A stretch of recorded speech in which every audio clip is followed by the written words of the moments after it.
and welcome. I'm so glad you're here tonight. You've made a lovely choice to give yourself this time, this gift of rest. And there is nothing at all that you need to do right now except to settle in just as you are. Wherever you happen to be lying, you don't need to listen carefully to every word.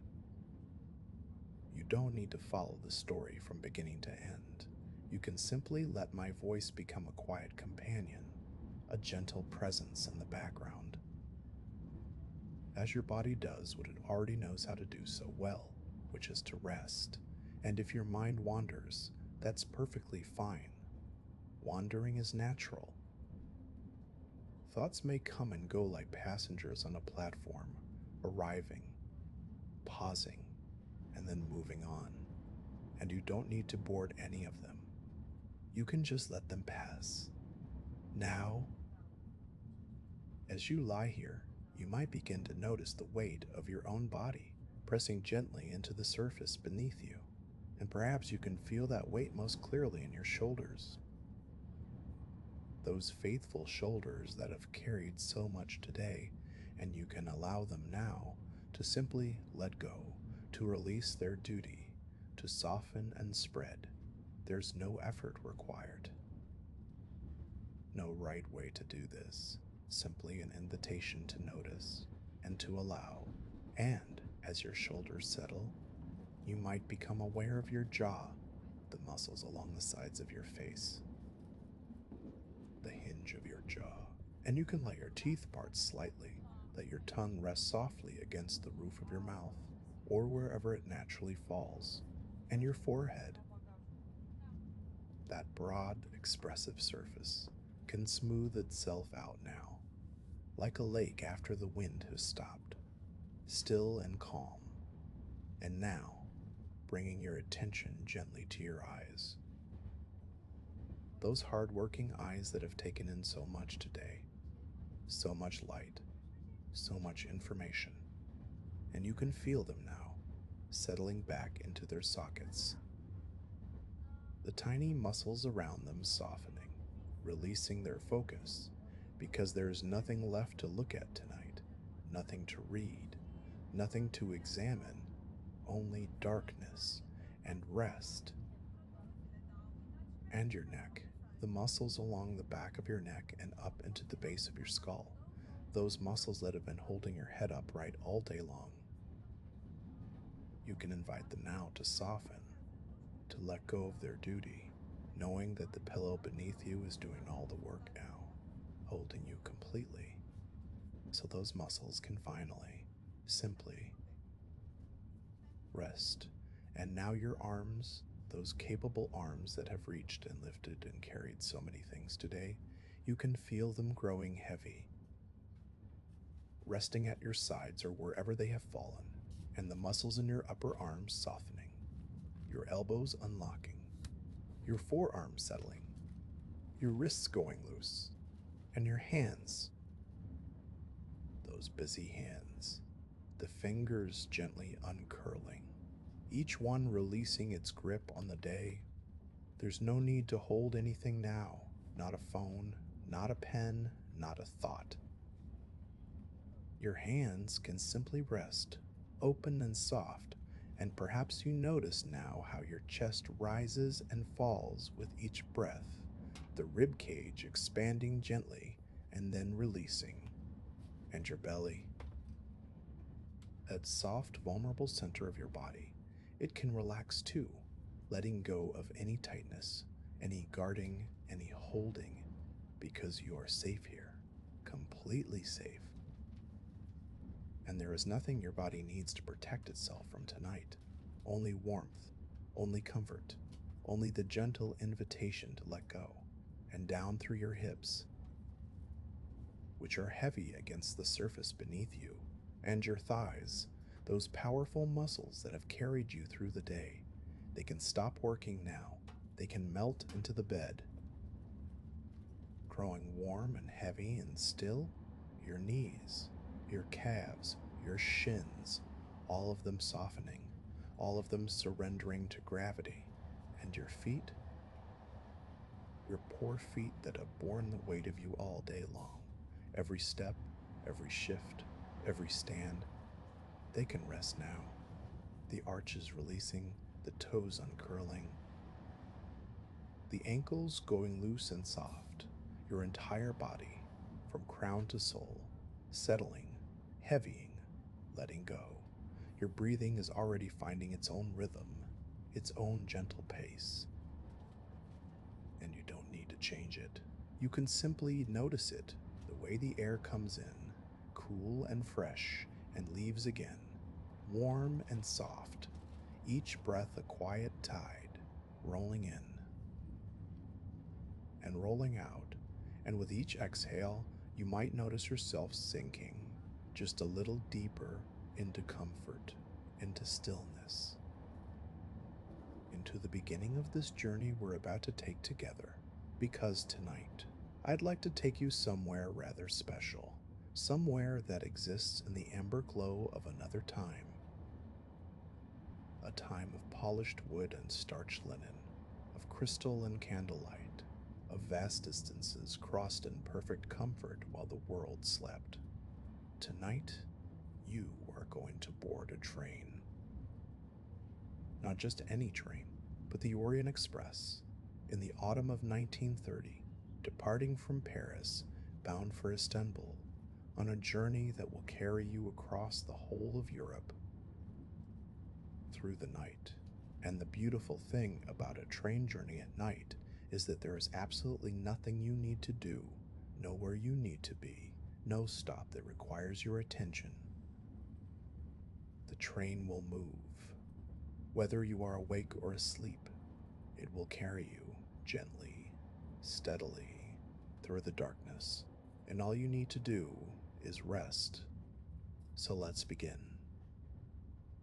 It is early evening in Paris, the last week of October, 1930.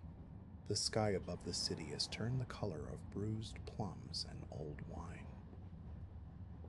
That particular shade of violet that only autumn evenings in Paris seem to produce, deep and soft and endlessly layered.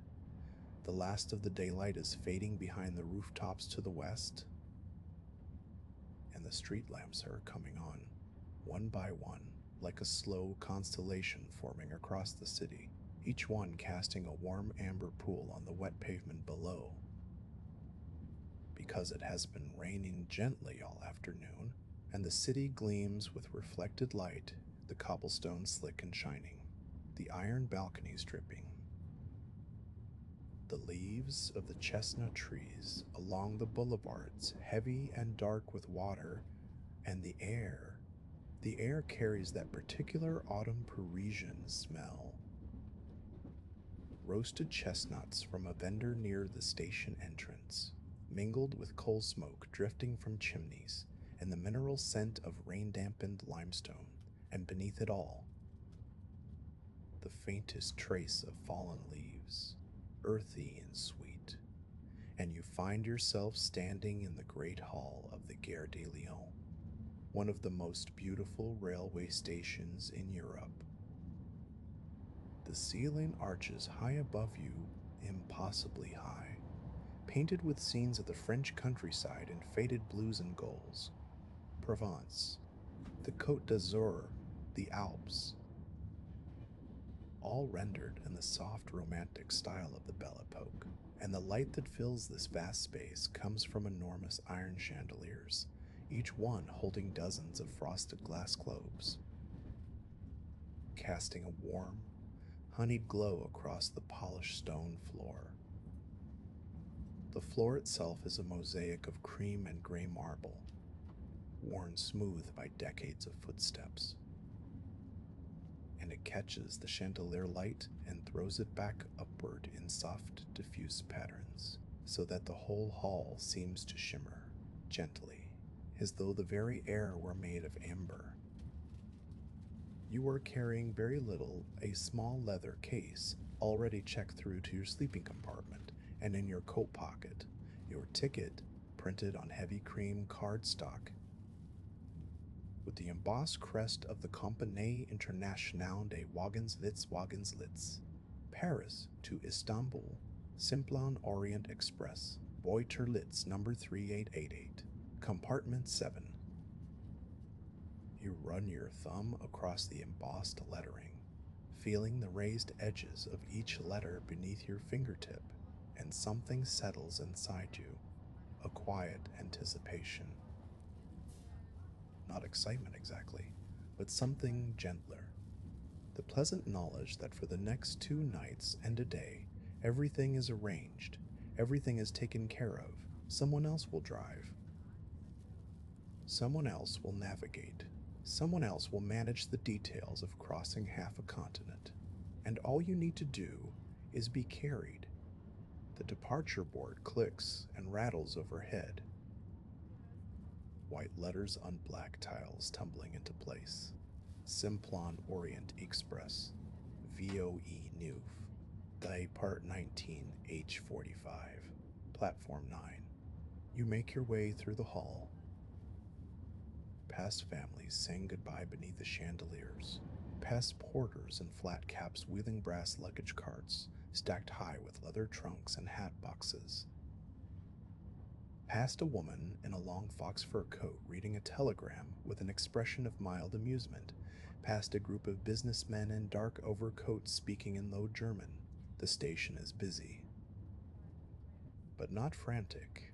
There is a purposefulness to the movement around you, people going somewhere, but without urgency, because the train will wait and the evening is long.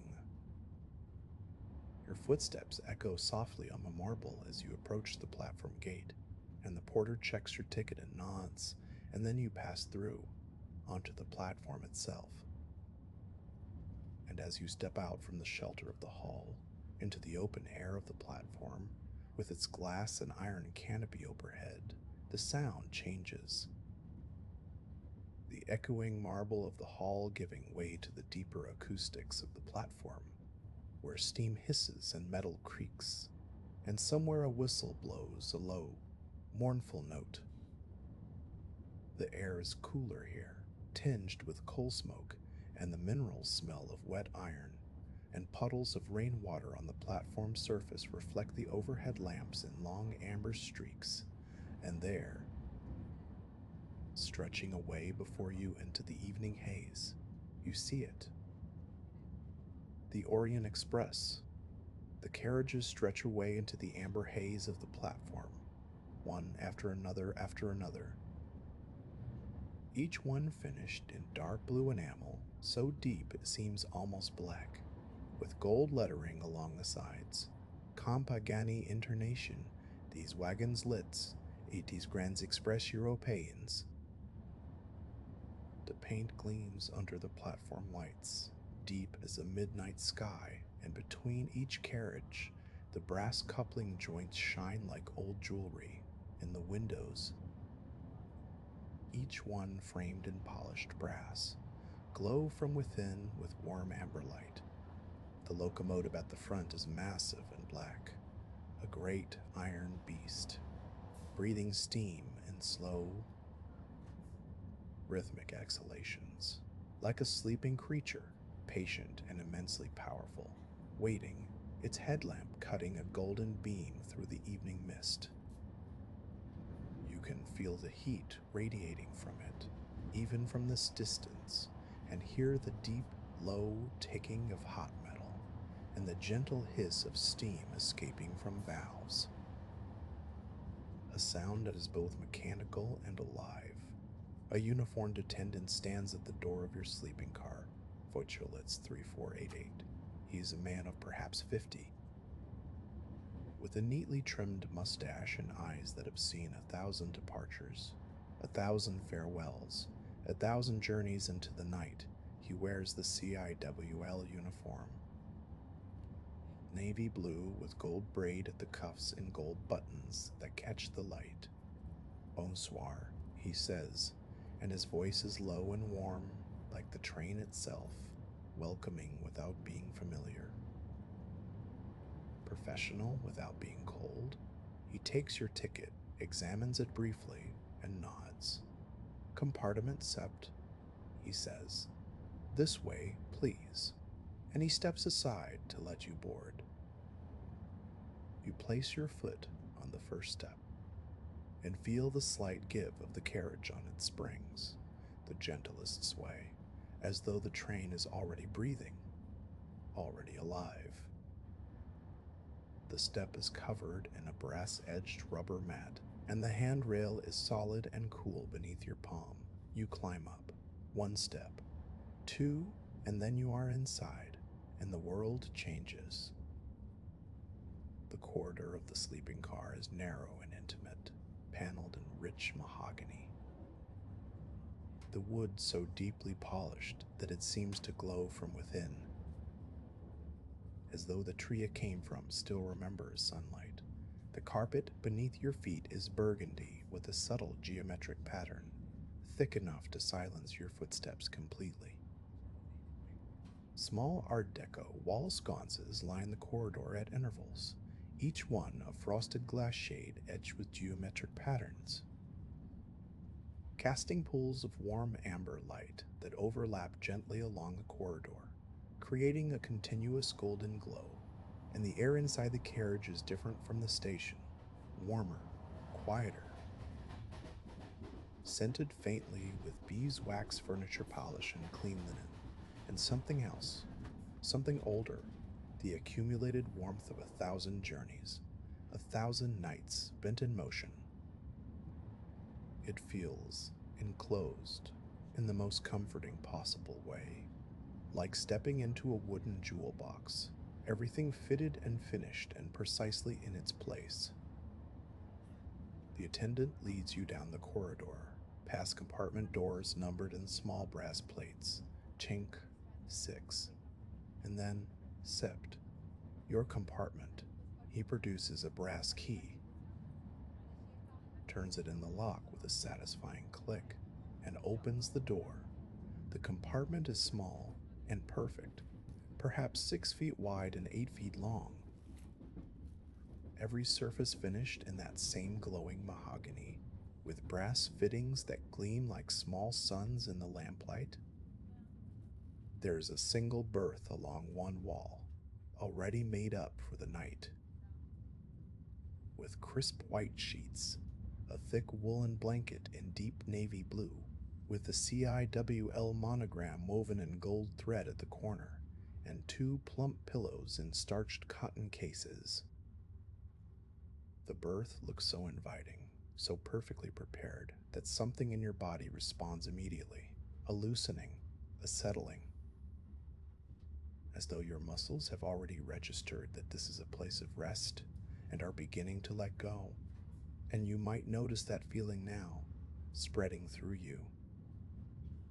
That quiet recognition that tonight you are taken care of. Against the opposite wall, beneath the window, there is a small fold-down shelf that serves as a writing desk. Its surface covered in tooled green leather, soft and slightly worn from the letters and journals that have been written upon it, and above it, a beveled mirror framed in brass that reflects the warm light back into the room, doubling it so the compartment feels twice as golden. A crystal water carafe sits in a silver holder mounted to the wall, designed to stay upright no matter how the train moves, and beside it, a small drinking glass, also crystal, catching the light from the sconce above and breaking it into tiny rainbows on the mahogany paneling, red and violet and gold, dancing slowly with the faintest vibration of the waiting train. In the corner, a porcelain wash basin with polished chrome taps, cold and hot, supplied by the train's own water system. The basin is white with a fine blue line around its rim, and above it hangs a small oval mirror. The window is wide enough to frame the view outside, and just now it shows the platform, the amber lights, the occasional figure passing. But soon, very soon, it will show you the French countryside, and then the Alps, and then Italy, all passing by like a slow dream. The The curtains on either side of the window are heavy blue velvet, matching the blanket with gold braided tiebacks, and you know that when you draw them later, the compartment will become a perfect cocoon of darkness and warmth. The attendant sets your small leather case on the luggage rack above the berth, a polished brass rail that holds it securely in place. He shows you the calling bell, a small brass button beside the berth, should you need anything during the night, anything at all. He shows you how the door locks from inside, a heavy brass bolt that slides into place with a deep, reassuring click, and he tells you, in that calm, low voice, that dinner will be served in the restaurant car, the third carriage forward, in approximately 1 hour. Should you wish to dine, and then he wishes you a pleasant journey, bonne nuit, and withdraws, closing the door softly behind him. And now you are alone in this small, warm, perfectly appointed space, with the door closed and the bolt drawn. The sounds of the station become muted, distant, as though they belong to another world entirely. You can hear your own breathing, slow and steady, and the faint ticking of a pocket watch you've placed on the shelf beside the carafe, and the distant hiss of steam from the locomotive, patient and rhythmic, like the breathing of the train itself. And you sit on the edge of the berth and feel the mattress give beneath you, firm but forgiving, covered in smooth cotton that is cool to the touch.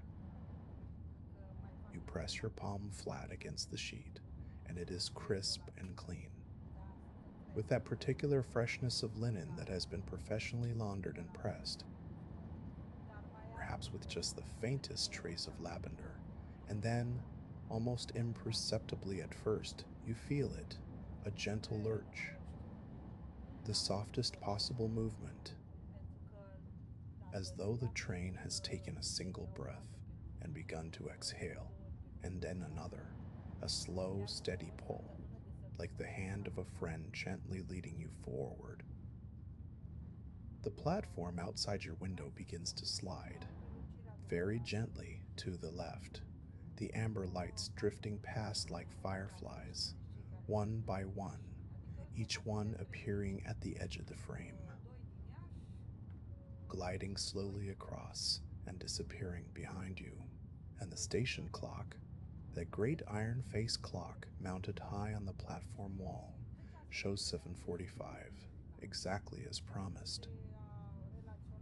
The Orient Express is moving, and as the train gathers speed, so gently, so gradually, that you can barely feel the acceleration, you feel the rhythm begin. Click-clack, click-clack, click-clack, the wheels passing over the joints in the rails, steady as a heartbeat, steady as breathing, a rhythm that seems to say, let go, let go, let go. And the carriage begins to sway, very slightly, side to side, like a cradle, like a hammock in a gentle breeze. A motion so subtle and so ancient and so perfectly designed for rest that your body responds without any effort at all. You feel yourself settling deeper into the berth, your shoulders dropping another fraction of an inch, your jaw softening, your hands uncurling, the fingers opening like petals, because the train is moving now, and it will carry you through the night, through the mountains, through countries you may never see, and all of it will happen while you rest. There is nothing to do, nowhere to be, only this rhythm, this warmth, this gentle rocking. Click-clack, click-clack, click-clack. Outside your window, Paris is slipping away, the city lights growing smaller and fewer, the buildings giving way to suburbs, rows of apartment windows glowing yellow, and then the suburbs giving way to open countryside. The sky has deepened to true darkness now, a vast canopy of charcoal and ink, with here and there a faint star appearing through breaks in the cloud, like a pinhole in dark velvet, letting the light of some other world shine through.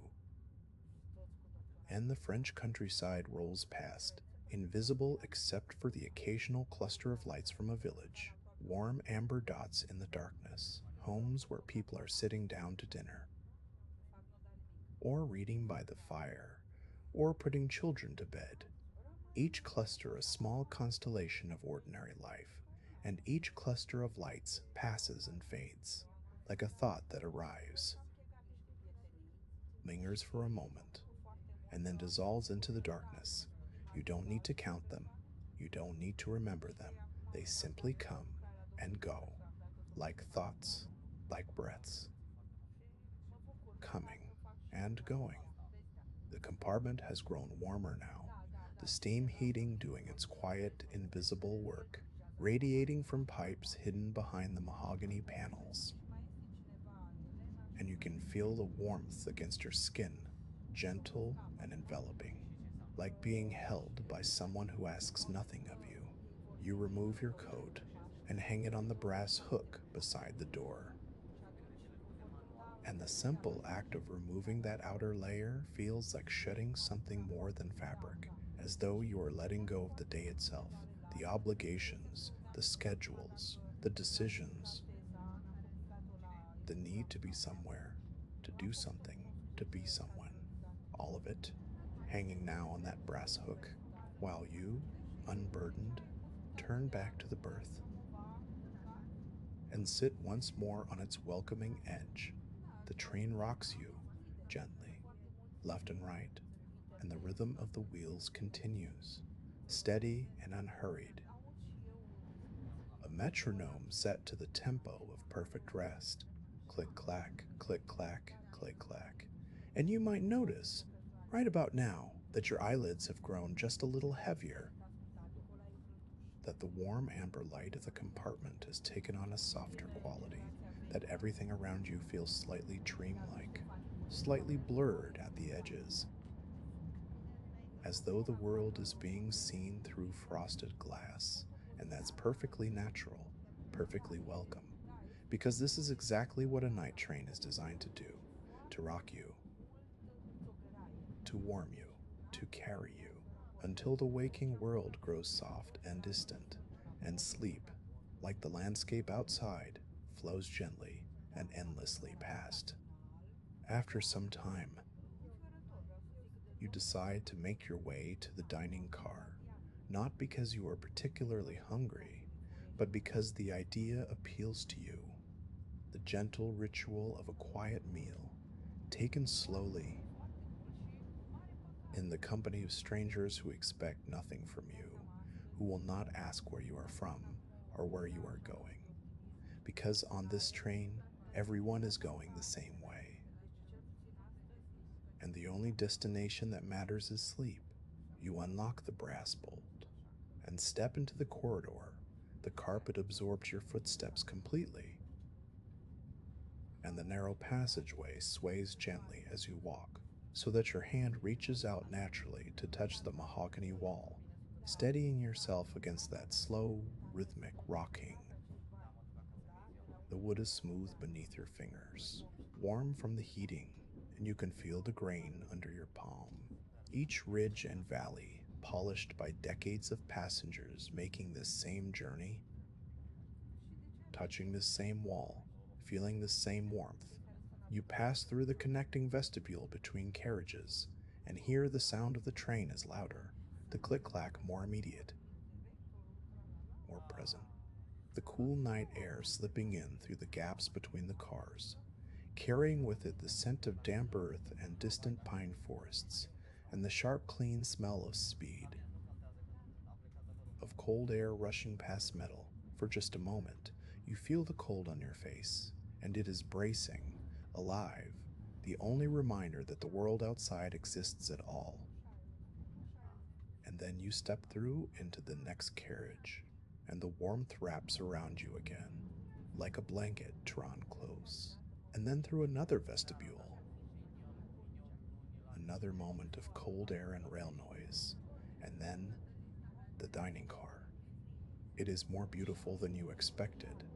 The ceiling is paneled in pale marquetry, inlaid wood forming geometric patterns in shades of ash and walnut and pale birch, and running along both sides of the car, just above the windows, are panels of Lalique glass, frosted crystal depicting clusters of grapes and flowing figures and vine leaves, backlit from behind so they seem to glow with an inner light. A light that is neither warm nor cold, but something purely crystalline. Each table is set with a white linen cloth, so crisp and smooth it might have been carved from stone, and on each cloth, silver cutlery arranged with geometric precision, a crystal wine glass, a water glass, a small vase holding a single red rose, and a folded linen napkin shaped like a bishop's mitre. The lamps on each table are shaded in pale gold silk, casting intimate pools of light that leave the rest of the carriage in gentle shadow, so that each table becomes its own small world, its own island of warmth and light in the larger darkness. And the motion of the train makes everything subtly alive, the roses nodding almost imperceptibly, the surface of water in a glass trembling with the faintest concentric ripples, the lamplight swaying in a slow, hypnotic arc, forward and back, like a pendulum measuring out the passing miles in units of light. The maitre d'hotel, a slender man in a white dinner jacket, shows you to a table for one beside the window, and you sink into the deep velvet seat, which is so soft, so perfectly contoured, that it seems to draw you in, to hold you, to say, rest here for a while. And outside the window, the French countryside continues to flow past in darkness, punctuated by the occasional signal light, a flash of green or amber that appears and vanishes in an instant, like the wink of a firefly. The menu is presented on heavy cream card, handwritten in elegant French script, the ink a deep midnight blue, and the choices are simple and comforting. Consommé de volaille, a clear golden chicken broth, canard rôti aux cerises, roast duck with cherries, haricots vertes au beurre, green beans in butter, creme caramel, and to finish, cafe, or perhaps a tisane. And something about the ritual of reading a menu, of choosing a meal that someone else will prepare and bring to you, feels deeply restful, deeply indulgent, as though you are a guest in someone's home, and your only job, your only responsibility in all the world tonight is to receive. The consommé arrives first, in a wide, white bowl with a thin gold rim. The broth clears amber, with a single leaf of chervil floating on its surface like a tiny green boat. You lift the spoon, silver, heavy in your hand, cool for a moment before the broth warms it, and bring it to your lips. The broth is warm, deeply savory, with a richness that seems to spread through your entire chest, through your shoulders, down through your arms, as though warmth itself were a liquid, flowing gently through every part of you, reaching places you didn't know were cold until this warmth arrived. You take another spoonful, and another, each one a small act of nourishment, of care, of quiet pleasure, and the bowl empties slowly, and as it does, you feel yourself growing warmer, heavier, more settled, and the train rocks you as you eat. That gentle lateral sway, left, right, so steady and so rhythmic that it feels less like motion and more like breathing, the train breathing, and you breathing with it.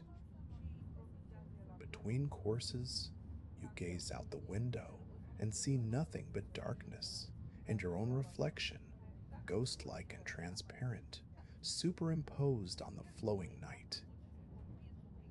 A face made of glass and shadow, floating above a landscape you cannot see.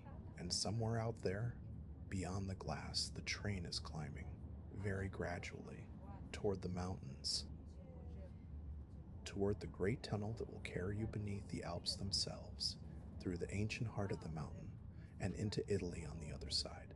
But all of that feels very far away, very abstract, like something that is happening to someone else. While you sit here, in this pool of warm light, with the taste of good food on your tongue, and the rhythm of the rails in your bones, the duck arrives, sliced thin and fanned across the plate in a delicate arc, with dark cherry sauce pooled around it like liquid ruby, and the green beans glistening with butter, each one placed with care, alongside a small mound of pomes fondantes, golden and soft. You eat slowly. There is no hurry. Nowhere to be after this. Only your compartment and your berth and the long, peaceful night ahead. And the food is so good, so simple, and so perfectly prepared that each mouthful feels like a small gift. And as you eat, you might notice that the dining car has grown quieter. Some of the other passengers have already finished and retired to their compartments, and the voices that remain are low and murmured, like a lullaby sung in a language you don't need to understand. The cutlery clinks softly, the train sways, the lamp above your table swings its gentle arc of light, and outside, the darkness flows past like a river with no beginning and no end, and everything feels held. The cream caramel is smooth and cool, its caramel topping bittersweet and dark, the color of old mahogany, and it melts on your tongue with almost no effort at all, dissolving the way tension dissolves, the way thoughts dissolve, the way the day itself dissolves. When you stop holding on to it, and then a small cup of tisane, chamomile, placed before you by a waiter who moves so quietly you barely notice him, like the stewards of a dream, appearing and disappearing without a sound. The chamomile is pale gold, fragrant, and as you lift the cup with both hands, you feel the warmth of it radiating through the porcelain, into your palms, up through your wrists, into the muscles of your forearms, and you close your eyes for a moment, and in that moment, with your eyes closed, and the warmth of the cup in your hands, and the rhythm of the train all around you, you feel something shift, a deepening, as though the floor of your awareness has gently lowered by one level, by one floor, descending softly, the way an elevator descends, smooth and quiet, taking you to a place that is warmer, softer, more still. And you don't need to open your eyes just yet. The train will carry you.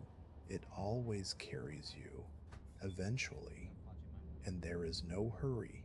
You make your way back through the swaying corridors to your compartment. The dining car is behind you now, the meal a warm memory settling in your body, a pleasant heaviness in your stomach, a golden drowsiness spreading through your limbs. And the train has found its cruising speed, the rhythm deeper and more steady than before.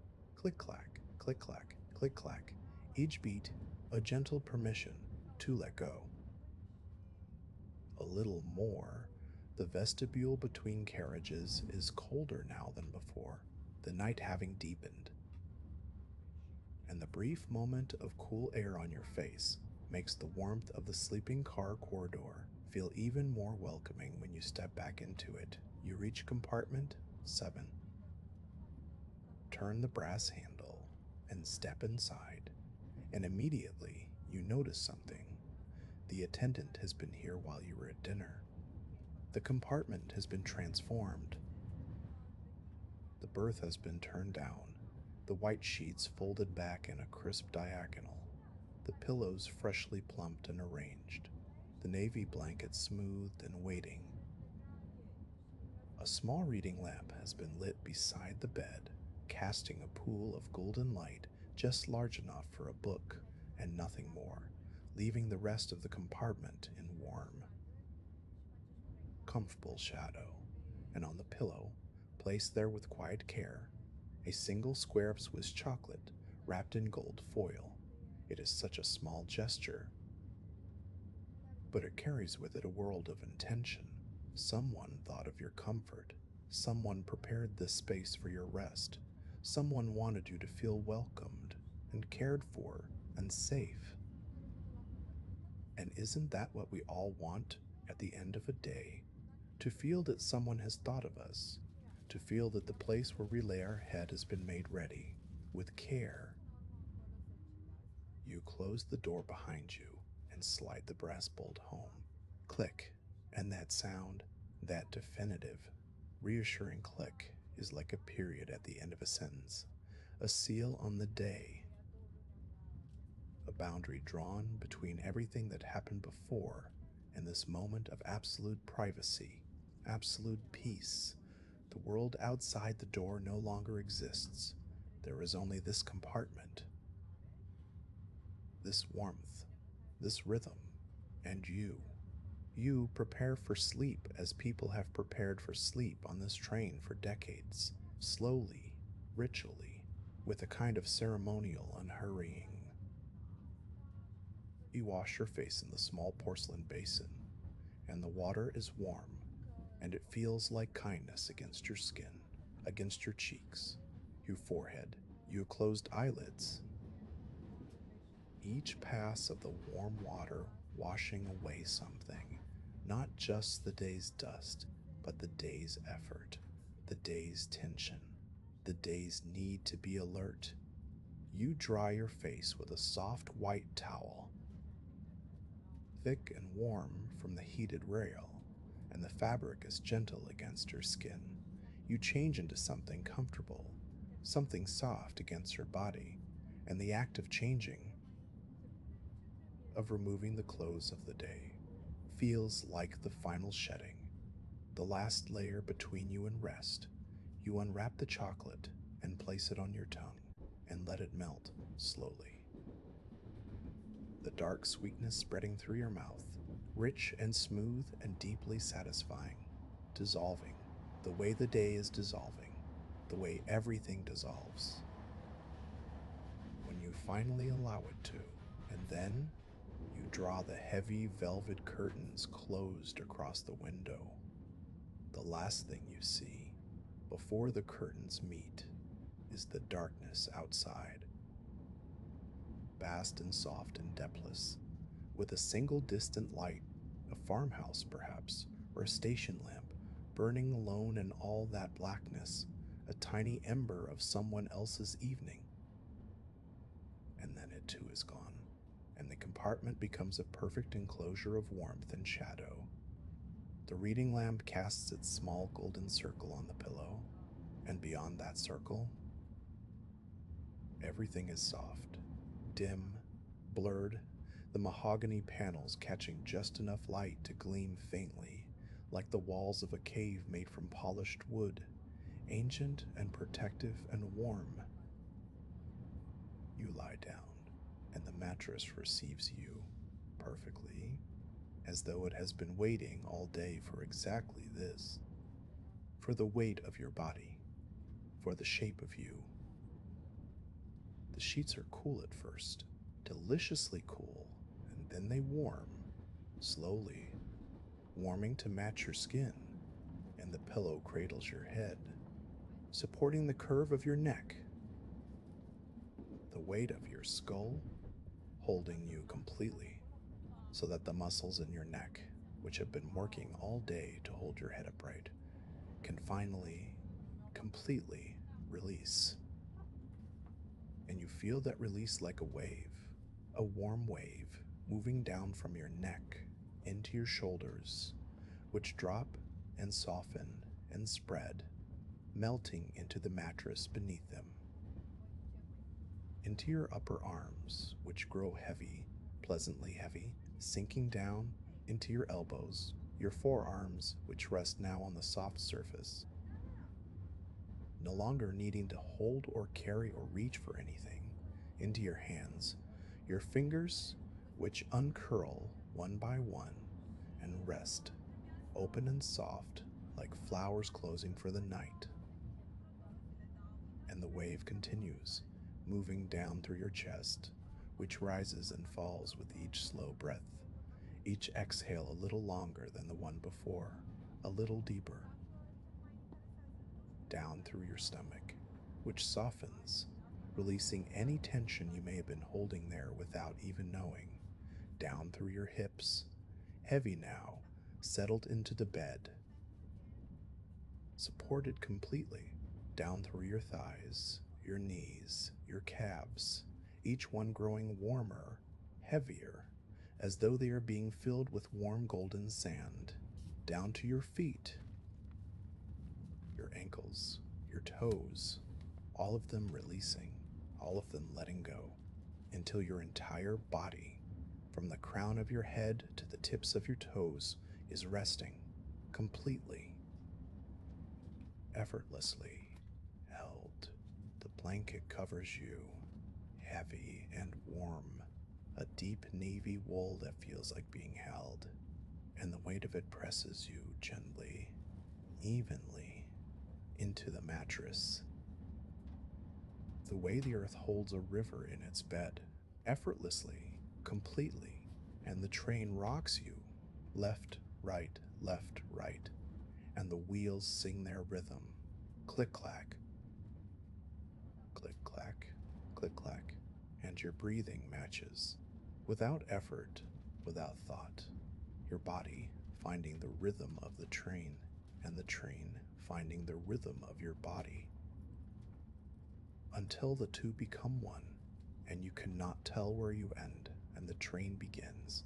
You reach out with one heavy hand and turn off the reading lamp, and now the darkness is total and complete and perfect, not an empty darkness, but a full one, a darkness made of warmth and sound and motion, the velvet darkness of a sleeping train moving through the European night.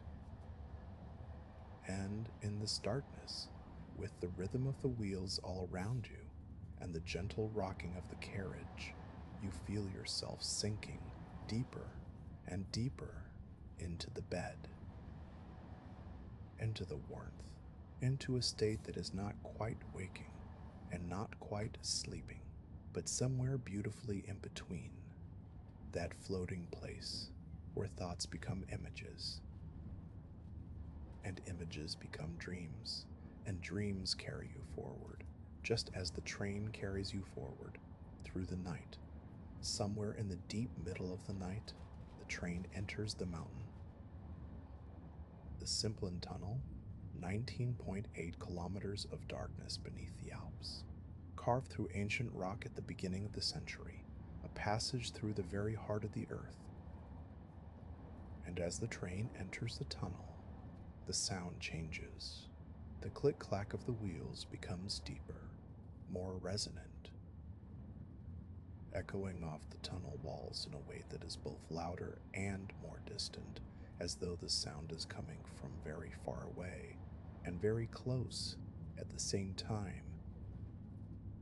And the air pressure shifts slightly, and you feel it in your ears, a gentle fullness, like diving into warm water, like descending to a place where everything is cushioned and softened and held, and the darkness outside, which was already deep, becomes absolute.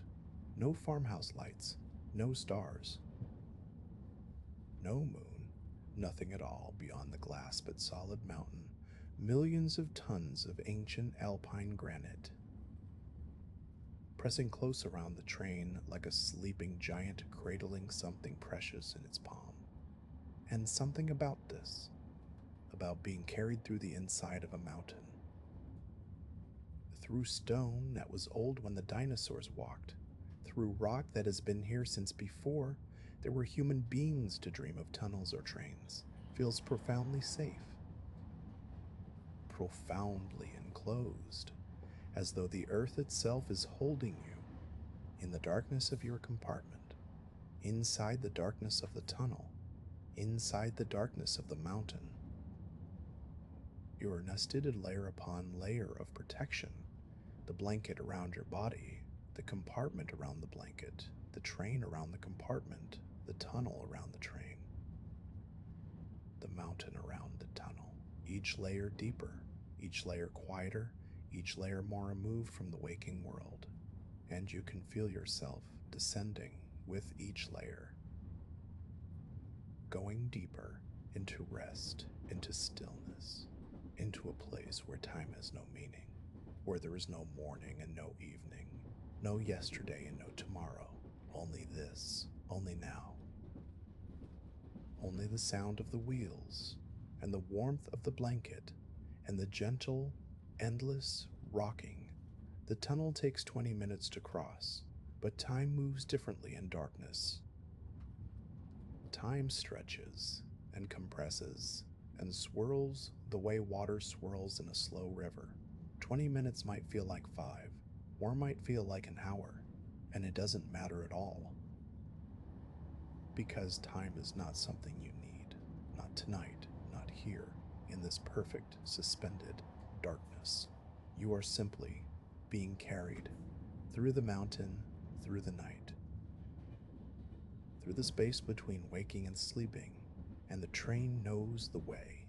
The train has made this journey 1,000 times, 10,000 times, and it will carry you safely,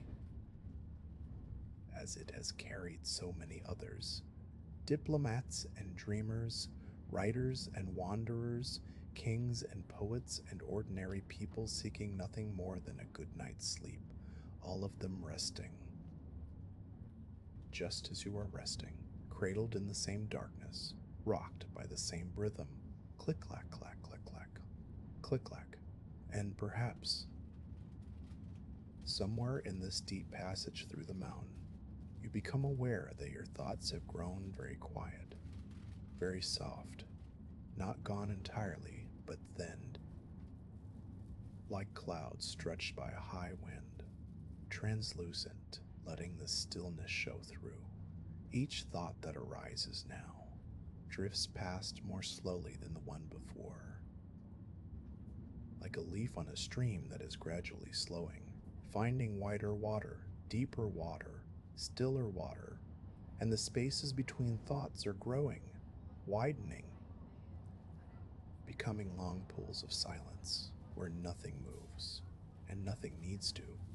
And beneath those thinning thoughts, there is something else, something vast and calm, a space that has always been there, beneath the thinking, beneath the planning, beneath the worrying, a space of pure rest, and you are sinking into it now. The way a stone sinks into still water, slowly, gently, with no resistance at all, deeper and deeper and deeper still, into that quiet place where the body does its healing, where the mind does its dreaming, where everything that needs to be restored is restored, without effort, without instruction, in perfect darkness, in perfect peace. And perhaps now you can imagine that you are counting, or that I am counting for you, very slowly from 10 down to 1, and with each number you go deeper. 10, sinking down, letting go. 9, deeper still, so comfortable. 8, heavier now, the blanket holding you. 7, the train rocking you, gently. 6, further from waking, closer to sleep. halfway there, and so peaceful. 4, your body knows what to do. 3, almost there now. Almost. 2, so deep, so still. 1, completely, deeply at rest. And then, without any sense of transition, the tunnel ends. The sound opens up again, the echo falling away, and though you cannot see it with your eyes closed, you can feel the change. The sudden openness, the mountain releasing the train back into the wide Italian night, and the train continues, unchanged in its rhythm, click clack, steady as ever, carrying you south into the plains of northern Italy. The air has changed. Even through the sealed window, you can sense it. Something softer, something warmer. The faintest suggestion of Mediterranean air mixing with the Alpine cold, and the train descends gently, following river valleys down from the mountains. There are sleeping villages whose names are like music: Brig, Domodossola, Tricia, and you settle even deeper into the bed, because each passage, each transition, each threshold crossed carries you further from waking and closer to the deepest sleep of the night. The train glides through northern Italy in the small hours of the morning, the Po Valley stretching flat and invisible on either side, the most fertile plain in Europe, farmland and vineyards and ancient towns. Rice paddies that will shimmer green and gold in daylight, but now lie dark and still beneath the sky, all sleeping beneath the Sime half-moon that occasionally appears through breaks in the cloud, casting brief silver light across the flatlands before disappearing again. And you are sleeping too, or drifting in that beautiful territory between sleep and waking, where the sound of the train becomes part of your dream, and your dream becomes part of the train. Click-clack, click-clack. The landscape outside is one of the oldest cultivated places on Earth. People have been farming this valley for thousands of years. Romans grew wheat here. Medieval monks tended vineyards on these very slopes, and tonight, all of it rests, all of it sleeps, the earth itself resting between seasons, between harvests, gathering its strength for the spring to come. And there is something deeply comforting about that, about knowing that rest is not just a human need, but a universal one.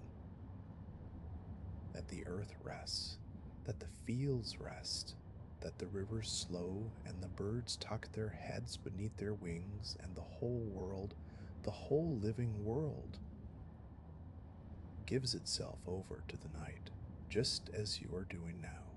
At some point, the train slows and stops. A station, Milan perhaps, or one of the smaller stops before it. Domodossola, Trisa, names that sound like music, like whispered Italian, and you can hear, very faintly, the sounds of a platform at night, a voice calling in Italian, distant and musical. The words you cannot quite make out, and it doesn't matter, they are not for you. The hiss of steam, the clang of a signal, footsteps on a platform, the creak of a door opening somewhere down the train, the trolley being wheeled along stone, all of it muffled by your curtained window, by the walls of your compartment, by the blankets that cocoon you, like sounds heard from underwater, distant, softened, belonging to another world, a world that continues to turn while you rest. And then the train moves again, the gentlest lurch, a sigh of steam, and the rhythm returns, click-clack, and you sink deeper, deeper than before. Each stop and start, each slowing and resuming, carries you further down, like stairs ascending into a warm cellar, each step taking you to a place of greater stillness, greater warmth, greater peace. The train passes through Milan's great central station without stopping. Or perhaps it stops and you do not notice, because you are very far from the surface now, very deep in the warm waters of sleep, and then onward, through the Lombardy plains, through Brescia, through Verona, the city of Romeo and Juliet, where ancient Roman amphitheaters stand open to the night sky, and the Adige River winds through streets that have known footsteps for 2,000 years, all of it sleeping, all of it dreaming its own ancient dream, and then through Vicenza, through the night-shrouded fields of the Veneto, past Padua, toward Venice, and Venice at night, even unseen, has a quality about it, a feeling of water and stone and great age, as though the city dreams upon its lagoon, and the train passes along its edge, across the long causeway that bridges the water, barely disturbing the dream. If you were to pull back the curtain, which you will not, because you are far too comfortable, far too deeply resting, you might see moonlight on the lagoon, the silhouettes of domes and bell towers against the pearl gray sky, the dark shapes of moored gondolas rising and falling with the tide. But you do not need to see it. You do not need to rise and pull back the curtain and press your face to the glass. Venice will be there tomorrow, and the day after, and for centuries to come, patient and beautiful in its slow descent into the sea. And you are simply passing through, carried by the train, held by the night, drifting on the same tides of sleep that carry all of us, every night, into restoration, into healing, into the deep, quiet work of rest. Your body is very heavy now, pleasantly heavy, as though each limb is filled with warm honey, thick and golden and slow. Your feet, your ankles, your calves, all of them deeply relaxed, sinking into the mattress as though it were made of cloud. Your thighs, your hips, your lower back, all resting, all released, all given over to gravity and warmth, your stomach, your chest, rising and falling with each slow breath, each breath a little slower than the last, each breath a little deeper, each exhale carrying away something you no longer need. Tension, worry, the habit of vigilance, all of it flowing out of you, with each breath leaving only stillness, only rest, only the gentle rocking of the train. Trieste passes in the night, the train pausing briefly at the border and then moving on into the mountains of Slovenia. Climbing gently into the Julian Alps, the air outside grows colder. You can feel it in the glass if you were to touch it, a deep alpine cold.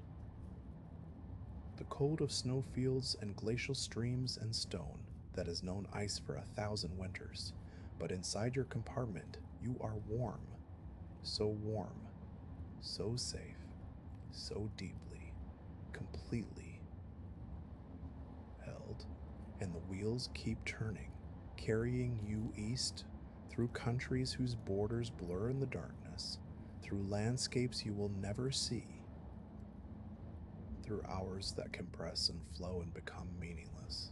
Because you are sleeping now, or so close to sleeping that the difference no longer matters, the train breathes for you, moves for you, counts the miles for you, and you rest. You simply rest. The train moves through the Balkans now, through wide river valleys and ancient forests of oak and beech, through places with names that sound like lullabies: Ljubljana, Zagreb, Vinkoshi, Belgrade, each name a softening, each name a letting go, each syllable a step further from waking. The land has changed again, From the flat Italian plains to something wilder, older, hills rising dark against the sky, forests that have stood for centuries, rivers that have carved their valleys since before human memory. This is ancient Europe, the Europe that existed before borders and nations, before railways and roads. A land of wolves and owls and deep winter snows, and tonight it sleeps beneath the same moon that has watched over it since the beginning of time. And the train moves through it like a visitor in a dream, careful and quiet, following the river valleys because that is where the tracks were laid. And the rivers themselves are silver in the moonlight, winding through the landscape like the plot of a story you don't need to follow. The moon has found a gap in the clouds, and its light washes across the landscape, silver and still, painting the fields and rivers and sleeping villages in shades of pearl and shadow. The Sava River gleams like a ribbon of mercury, winding through the valley floor and on its banks. The dark shapes of willow trees lean toward the water, their branches trailing in the current like hair in a slow stream. But you don't see it because your eyes are closed and you are far, far below the surface of waking, in a place of absolute quiet, in a place where even the sound of the train has become a whisper, a texture, a warm vibration in the background of a very deep dream. And in this deep place, your body continues its quiet work, your heart beating slowly, steadily, pumping warm blood through every artery and vein, carrying oxygen and nourishment to every cell, a rhythm as old as your life itself, a rhythm that needs no guidance, no attention, only trust. Your lungs expanding and contracting, drawing air in, releasing it. Each breath slower now than the last, each breath deeper, the belly rising softly and falling, your digestive system quietly processing the meal you enjoyed, breaking down the consomme and the duck and the cream caramel into the building blocks your body needs. Warmth and energy flowing from your center outward, all of it happening without you, beneath you, beyond the reach of your conscious mind, which is itself dissolving, softening, becoming transparent as glass. And in this place, you are held by the train, held by the night, held by the simple fact of being alive and being at rest. There is nothing to fix, nothing to solve, nothing to figure out. The only thing that exists in this moment is the next breath, and the one after that, and the gentle, endless rhythm of the wheels. Click, click, click. Your body is healing now, as it always does in deep sleep. Every cell doing its quiet work of restoration, every muscle releasing the last traces of the day, your mind sorting and filing and letting go of whatever it no longer needs. Memories of the day being gently examined, and those that serve you being kept, carefully filed away, and those that do not, the small worries, the minor irritations, the things that seemed important at noon but mean nothing now, all of them being released, dissolved, carried away like leaves on a stream. This is what sleep is for, this beautiful, invisible maintenance of the self, and your body knows exactly how to do it, has always known, has done it every night of your life, without any help from your waking mind at all. You can trust it. You can trust yourself. You can let go completely. The train moves on through Belgrade, the great fortress, and the two rivers passing unseen in the darkness. The Danube and the Sava meeting in the night, two great European rivers joining their waters and flowing on together toward the sea. And through the Serbian night, through Nishbars, through fields of wheat and sunflower that wait in darkness for the morning sun, past shepherds' fires burning low on distant hillsides, past ancient churches with their stubby towers dark against the stars, and the rhythm continues, slower now, steadier, like a heartbeat at rest. Click, clack, click, clack. And somewhere, the train crosses into Bulgaria, and the landscape softens further, rolling hills and rose valleys and ancient monasteries hidden in mountain folds. All of it invisible beneath the blanket of night, and you are deeper now than you have been all evening, deeper than you thought possible. In a place of such perfect stillness that even the train seems barely to move, as though you and the train and the night itself have all arrived at the same place, the same depth, the same absolute peace. And somewhere ahead, far ahead, Istanbul waits. The minarets and the Bosphorus and the call to prayer at dawn, the place where Europe ends and Asia begins. But that is tomorrow's story. Tonight's story is simpler. Tonight's story is only this: a train moving through the night, and you resting inside it, safe, warm, held, carried.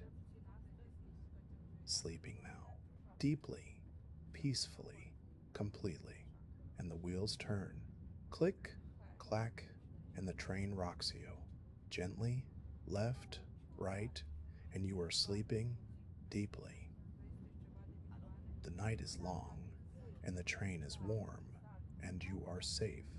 And somewhere, in the deepest part of this peaceful night, the train carries you forward, steady and sure, through darkness, through silence, through the kind of rest that heals everything it touches.